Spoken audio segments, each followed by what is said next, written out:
Hi there, this is Matt with State of Flux here with a review for Maxine. This is the concluding chapter of the X trilogy, all helmed by Ty West, and this time he takes his hero final girl from X and has her transition from a career in the adult entertainment industry to a more grounded career as a horror icon. This film hasn't been getting the love that the two predecessors had gotten, and on some respect I kind of understand that, but by most respects I think that's kind of off base, because this is a really good film, one that I really quite like. Now, in order to talk about this one and its pseudo-faults, it's important to look at the two previous movies.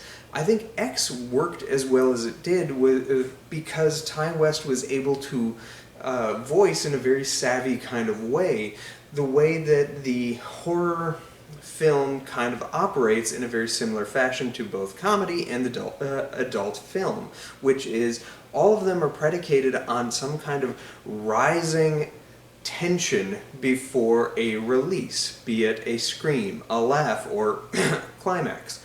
And that was kind of savvy and smart and witty and something that hadn't really been addressed before. And that's something that I liked quite a bit with X. X served as more of a very on-the-nose ode to the slasher genre of the 70s. And it was graphic in its violence, and it was unrelenting and gritty, just as those films were in the 70s. And a lot of people really responded well to that. I do think that the worst aspect of X was that it didn't operate as a strong horror film, because the horror that was brought to it was nothing that we hadn't really seen before. There were themes in that film that I really quite liked. There was, as I say, the notion of blending these three styles of filmmaking as one. And it was really, truly elevated by a tremendous performance by Mia Goth, who established a really strong final girl. We'll come back to that before we take a little bit of a detour to talk quick about Pearl. Pearl being the villain of the first film, X. We got to see her story explored, again played by Mia Goth, in a film set in the 1920s or 30s that was more of a haunting interpretation of The Wizard of Oz or Alice in Wonderland. Right down to there's a scarecrow, she's dressed like Dorothy through most of that film. But what you got was a really strong character piece, and Mia Goth owned it. That movie was fantastic because she made it so.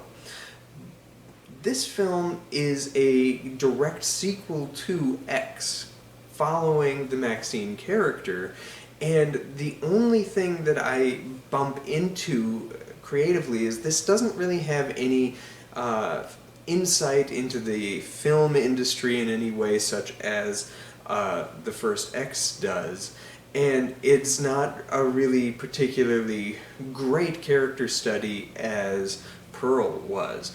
That being said, where they take the Maxine character I really was intrigued by, and I really, really quite liked. This is more of a character arc for her, and we see how she grows from where she ended X to where she lands ultimately with this film, and you either go with it or you don't. I responded well to it, and it offers that glimpse of 80s iconography that I think really people respond well to. And he executes it just as creatively and expertly, Ty West, as he did in the first X film. That said, with that, there are clear homages that are being painted and your attention drawn to. First and foremost is they kind of turn Maxine into a Linda Hamilton-esque figure by the end of it, which I think some people might not like, or if they do like that aspect of the film, they're wanting to see it utilized in a completely different way. This film isn't so much concerned with being a horror film, just as Pearl wasn't necessarily either. They operate within like a horror landscape, but none of them outside of the first film are really horror films.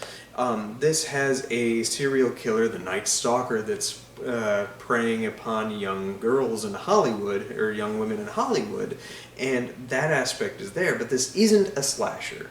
This isn't a horror film by that stretch. This is really, much like Pearl, you following Maxine as she goes on her own character journey.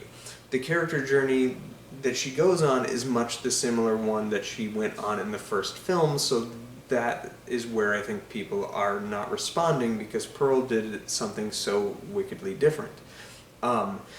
That said, what works is Mia Goth gives a phenomenal performance once more. This actually might be my favorite performance of hers, even outpacing that she gave us in Pearl.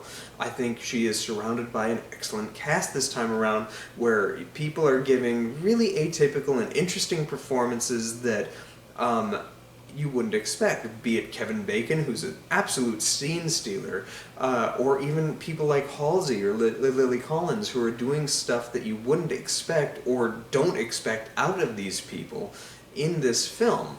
And all of it worked for me.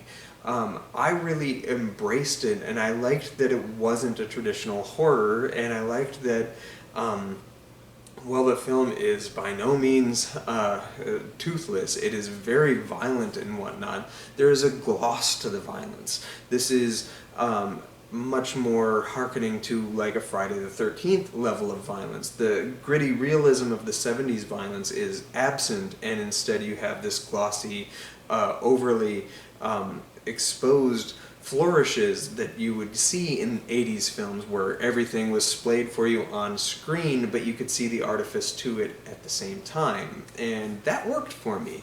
I honestly get that people won't respond as well to it because they want genre fare, and this doesn't deliver it in the way that you'd expect, but it worked for me, and the ultimate reveal as to who the killer was worked the best, and the best for me, and I also understand that's something that people have bumped into. But I like it. I give this one a firm 3 stars. This is one of my favorite movies of the year.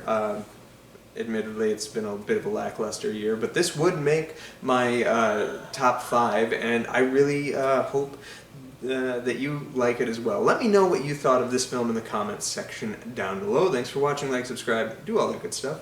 Peace.